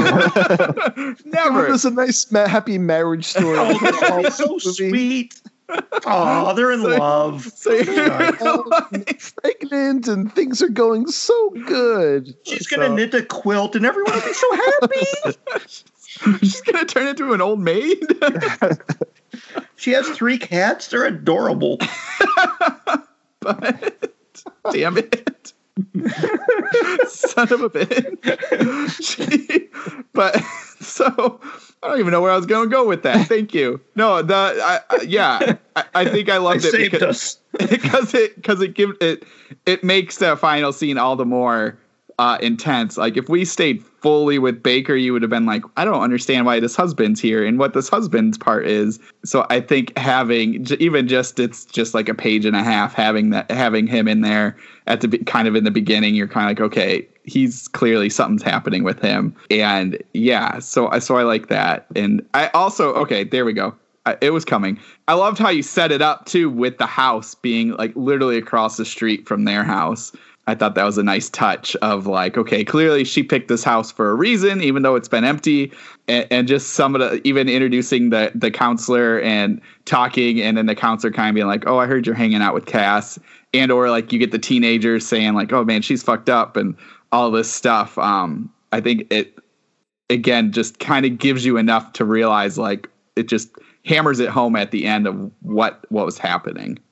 Yeah, the way everything starts to click for Baker in that final chapter was really well done, where you've got all these little callbacks to the minor scenes that you've played with before, like the smell in the house that he can't quite place, and Cass's relationships with Seb and whatever the hell was going on there. It was really, really well done. I kept picturing it as like if it were like a mystery film, it would have like all the little montage flashbacks. Yes. Oh, that's funny. That is funny. That is really funny. Well, that final scene is really well done. Oh, I'm sorry. I was just going to say it was important to me, man, to as far as building that tension, to have that like sexual tension, but like this weird evil sexual tension to where the reader would hopefully be like, every time Cass is in a scene and the boys are alone, like, what is she going to do now? You know, because she says some really inappropriate stuff, and then she makes some, you know, inappropriate gestures, and it gets closer and closer to actually something happening between, you know, like Baker and Cass and stuff. And I liked, I really wanted to draw that out. Yeah. And just have and have them all be different. Okay. All right. This just popped in my head. That's totally what the husband was doing to her, wasn't it? Like grooming her, and then that she in turn grooms them. Yeah, it's kind of like like learned behavior kind of thing. Exactly. Yeah. Oh, that's so crazy. Just thought about that. Yeah. There is some. We wanted to keep Cass, you know, ambiguous, but at the same time, like the scene that you were talking about earlier, I think Michael brought it up, where the Porsche scene, where it's like it made it a little even more kind of ambiguous, but at the same time, if you're, I don't know if it's say paying attention, but if you're open to the interpretation, it kind of answers some stuff too, or maybe even raises some more questions. But like the thing with her dad, like you're seeing her in a different light. You're seeing her as like this daddy's girl, but it could also be pointed as incestual. Yeah, and that was kind of done on purpose, not to thoroughly explain something, but to just kind of have it there. So if somebody wanted to, and then there's a bit of dialogue that's super, super subtle that does point to something like that with her dad. Maybe some, you know, being molested or something like that which would kind of point to some of her behavior, and using that, you know, being promiscuous and not understanding, you know, just her really the power of using this power that she has or whatever with her sexuality. Yeah. So is Gerald to blame, or would Cass have come out okay if she had never met him? Or would she not have come out okay? Is this who she is naturally, do you think? That's a great question. That is a great question. In my mind, because in my mind, Cass does have a history that explains some of her behavior. So she probably wouldn't turn out as bad. I don't see her as I don't see her as this complete, like, innocent. You know, I don't know. That's a really good question. Like, would she have, like, if he didn't pick her up walking down the street from cheerleader practice, if she would have just stayed on the kind of straight and narrow? I don't think so. I've always like envisioned her as someone who probably has some sort of, you know, mental illness, or she's not all there. And I feel like Gerald's actions was kind of like the catalyst for bringing that out in her. So that's kind of the way I always like pictured it. Like he was the thing that set her off. Yeah. Yeah, I can see that because you definitely, I mean, like some of the stuff she's doing in the house, especially like the painting scene and stuff like that. Yeah, that's Gerald. That is one of my favorite scenes, the painting scene. Yes, I thought that, and that was one where I was like, oh man, this is like a whole spell thing happening here, but also like, but it's like this really interesting kind of like almost turn for Baker because of this alone time with her, and then like seeing that she's a little off with like the blood, and then like talking about art and how we're all art, and then she kind of reveals, I think, in that scene a little bit about like, again, if you kind of know what's happening, that she was gonna make art, she was pregnant, and then she didn't. So anyway, yeah, I thought that is a really good scene, and I think that again kind of shows that there was something a little off with her, and then yeah, I think it clearly pushed over the edge with everything that happened there. I think that's probably why I look at her as having a history of something of abuse mainly, and yeah, in my head that's kind of what. Yeah, Gerald was definitely a catalyst for taking things to an extreme. I mean, you know, she was a cutter, and then the whole art thing, the bloodletting, something wrong with her for sure. Yeah, but yeah, that ending, I guess, to go back to that, because we were talking about it. I mean, it like just everything that could go wrong kind of feels like it goes wrong for poor old Baker. Well, Baker's not expecting any of that shit at all. And he's trying so hard. And that's like one of those, you always kind of like think about that when you, again, watch these kind of coming of age either movies or read these stories where like this one kid that you're like, okay, he's not bad, he's not doing great things, but he didn't go over this, and you're like just hoping that whoever is there, the teacher or the parent or whatever, just knows. You're like, just know that he doesn't want to do this, he's kind of being forced to do this. So I appreciate that you do kind of give him somewhat of a happy ending, because I was like, oh, could very easily turn where they're gonna just put him in jail as well. Yeah, I tried to kill him.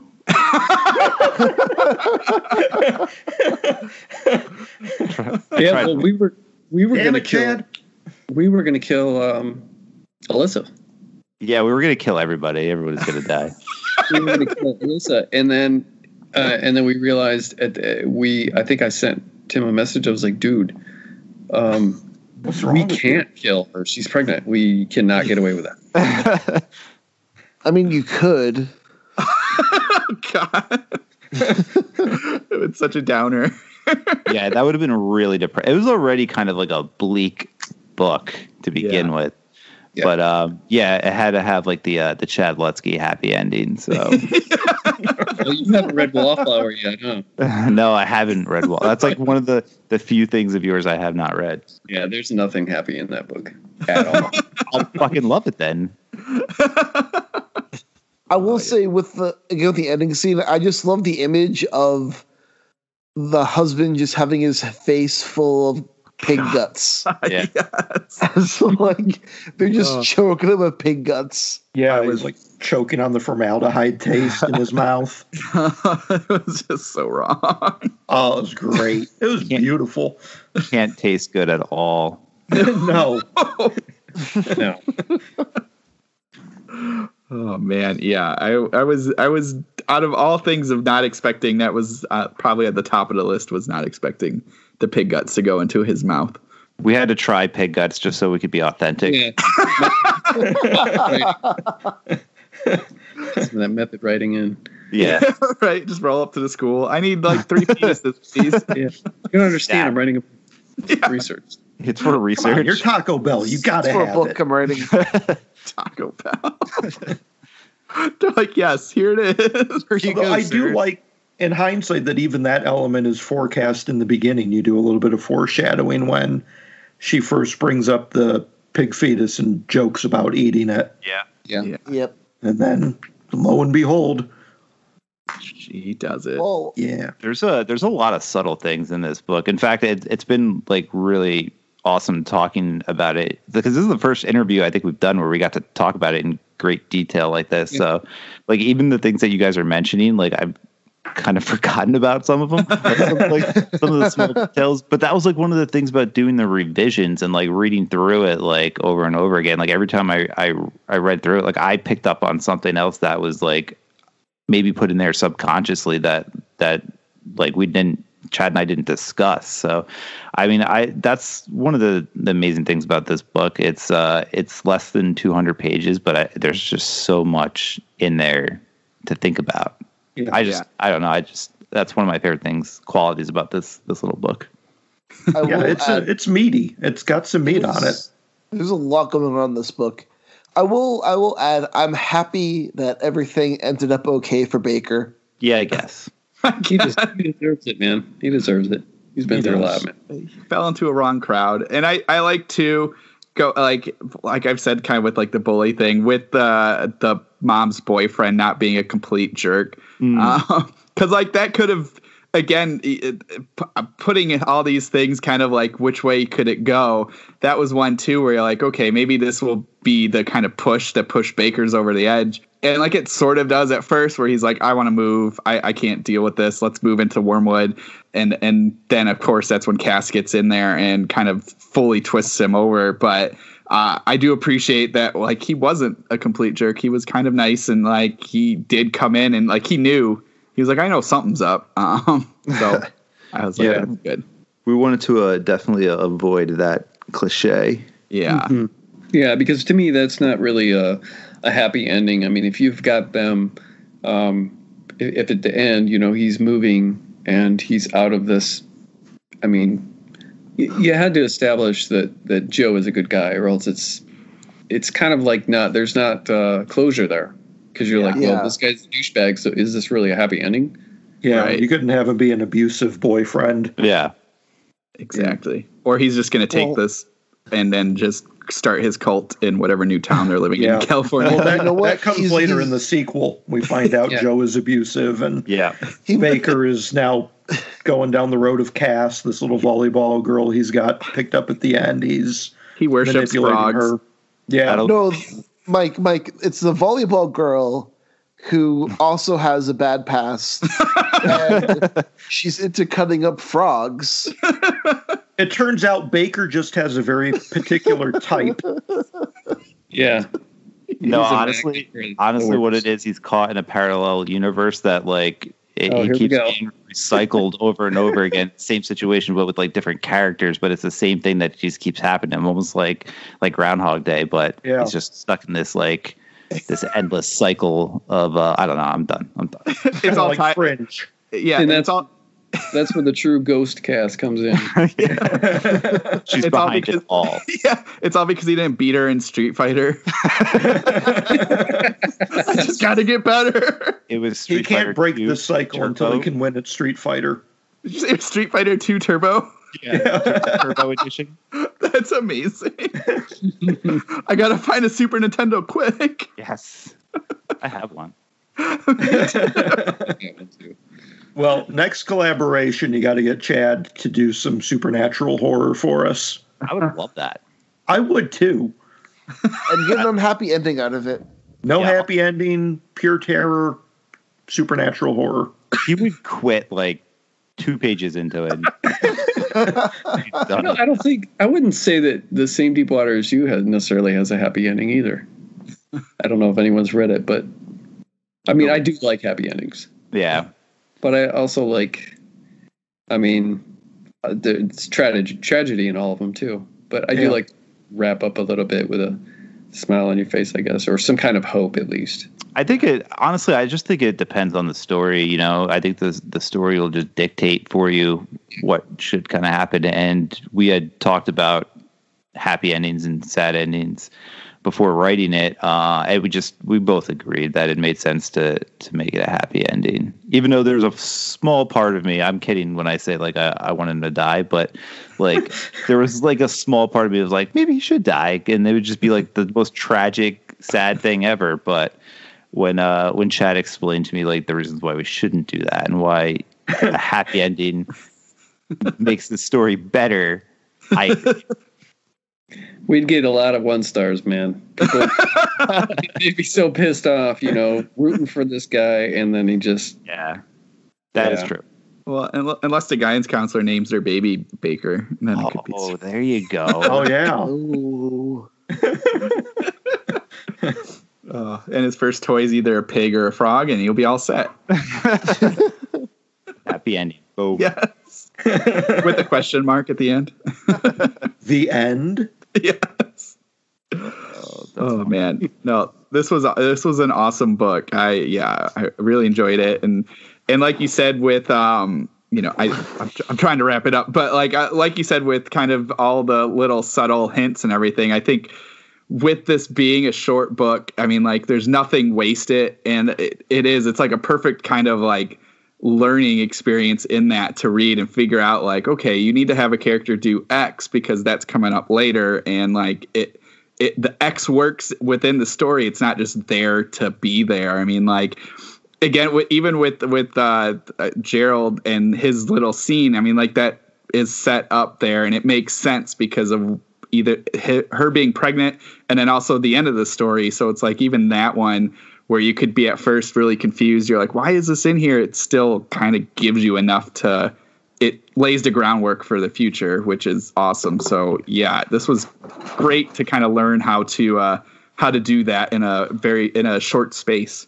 I think we're both shocked. I think every week that goes by, I get more and more proud of it. And I think we're both kind of shocked at even early on, before the book was out, the response and the support that we've gotten and the praise that we've gotten for it. I really wasn't expecting that. I don't know why. Maybe it's because we took so long to before it came out, and we worked staring kind of too close to see, and then so when it came out, it was like, wow, people. I had no idea what really anybody was going to say about it. So yeah, I'm pleasantly surprised. I hope this book continues to do well for the both of you. Well, thanks, man. Appreciate that. Yeah, it was a really solid read. Thanks for all your kind words, guys, and for taking the time to read it. Oh, no. Yeah, absolutely. Oh, no problem. I mean, thank you for joining us. Tim Meyer, we couldn't miss it. Exactly. And thank you both for joining us, especially with Chad coming on for the second time. Yes. Oh, my pleasure. Yeah, we kind of thought after the first one we'd never hear from you again. Yeah. Why's that? Because of Mike. Yeah. Yeah. Yeah. Or my crappy microphone at the time. Yeah. Oh yeah, I did I did bitch about it, didn't I? Honestly, I forget. Who wants to sit here for 2 hours listening to Richard's plastic-covered bed sheets crinkling in the background? It's a short evolution from season 1 to season 2, I guess, if we had seasons. Have we even had a break yet? No. Not a good one. We just go. Yeah. We just kind of go. Thank you both so much for joining us tonight. Thank you. Thank you for having us. This episode's probably going to be out early March. You guys are far out. Yeah, that's cool. Yeah, our backlog's pretty deep. But if you guys have any books coming out that time you'd like to promote or anything, you're welcome to do so now. So I always get confused with these time jumps. So technically 2 months ago, I would have had Paradise Club come out from Grindhouse Press. That will be available everywhere. And I have Malignant Summer coming out from Silver Shamrock in June. That's my 200,000 word coming of age story, which I'm pretty proud of because it's pretty personal for me. So yeah, I'm looking forward to seeing that come out and seeing what people think about it. Awesome. And then January 1st, which will have been, I guess, 2 months ago when this episode airs, I have the first book in a series called The Hamato Pages, which is and I'm writing it under the name C.E. Lutzke, so nobody will have any clue at all that it's me. Very clever. No, I'm doing that because it's far reserved from the theme. It actually does have some supernatural elements. It's a vampire vigilante thing with a female protagonist, And it's the first in a series. Maybe by March, the second one will be out, or the second in Neon Owl, or I'm writing a book with John Bowden that we're hoping to called Trailer Park Coven that I hope to have out by then, by March. So we'll see. Awesome. Awesome. Yeah, Looking forward to both of those. Our time jumps are so weird. Yeah, they are. It's like The Stand. Yeah, exactly. I was just thinking that. Each episode's like a little time capsule into the past. Yes. And also, Tim, where can our listeners get in touch with you? I am pretty much everywhere on social media, so you can find me on Facebook, Twitter, Instagram. I don't have a TikTok, but I'm debating about whether or not to get one because, I don't know, everybody's on that shit, right? Those dances. Yeah, I'm going to start dancing for book sales. For quarter. You could also find me at timmeyerwrites.com, where pretty much I don't keep up with the blog, but you can find all my books on there and buy signed copies. So awesome. And Chad? Just chadlutzke.com. There's links if you go to the About Me. There's links to, I think, pretty much everything: Instagram, Twitter, and I think Paleo Cheese Podcast, OnlyFans, or whatever that thing is called. I'm just kidding. Tim isn't the only one dancing for books. That's right. Yeah. I've graduated to the other one. Yeah. Full nudity. Stripping for books. Yeah. But yeah, everything is there. And Matt? I am only on Twitter at BrandenburgDM. And Mike? And you can find me on Twitter at MikeH5856. And you can find me on Twitter at Rudy53088. Be sure to give our podcast a follow at Into Staring.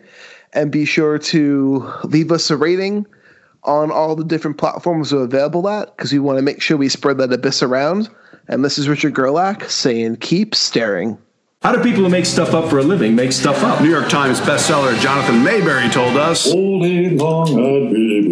Oprah's book club favorite Sue Miller told us. You sort of take a character and make some bad things happen. How'd we get them to do that? We collared them, just like at a cocktail party, except through your headphones. Join us every Thursday for the Liars Club Oddcast, a slightly unhinged podcast where storytellers interview other storytellers. Available on Project Entertainment Network, iTunes, and everywhere podcasts are heard. This has been a presentation of the Project Entertainment Network.